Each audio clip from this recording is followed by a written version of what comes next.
Federal board of revenue ने jewellers पर शिकंजा कसने के लिए 60,000 से ज़्यादा ज्वेलर्स का डेटा इकट्ठा कर लिया है।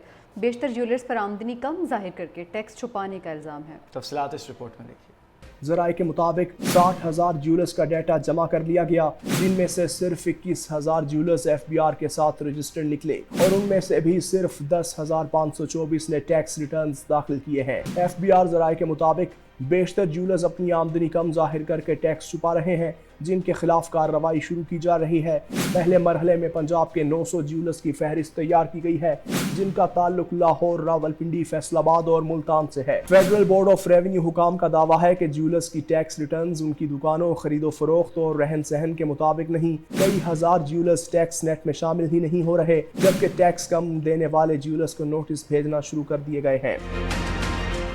ज़राए के मुताबिक 60,000 ज्वेलर्स का डाटा जमा कर लिया गया, जिनमें से सिर्फ 21,000 ज्वेलर्स FBR के साथ रजिस्टर्ड निकले और उनमें से भी सिर्फ 10,524 ने टैक्स रिटर्न्स दाखिल किए हैं। FBR ज़राए के मुताबिक बेशतर ज्वेलर्स अपनी आमदनी कम जाहिर करके टैक्स छुपा रहे हैं, जिनके खिलाफ कार्रवाई शुरू की जा रही है। पहले मरहले में पंजाब के 900 ज्वेलर्स की फहरिस्त तैयार की गई है, जिनका ताल्लुक लाहौर, रावलपिंडी, फैसलाबाद और मुल्तान से है। फेडरल बोर्ड ऑफ रेवेन्यू हुकाम का दावा है कि ज्वेलर्स की टैक्स रिटर्न्स उनकी दुकानों, खरीदो फरोख्त और रहन सहन के मुताबिक नहीं। कई हजार ज्वेलर्स टैक्स नेट में शामिल ही नहीं हो रहे, जबकि टैक्स कम देने वाले ज्वेलर्स को नोटिस भेजना शुरू कर दिए गए हैं।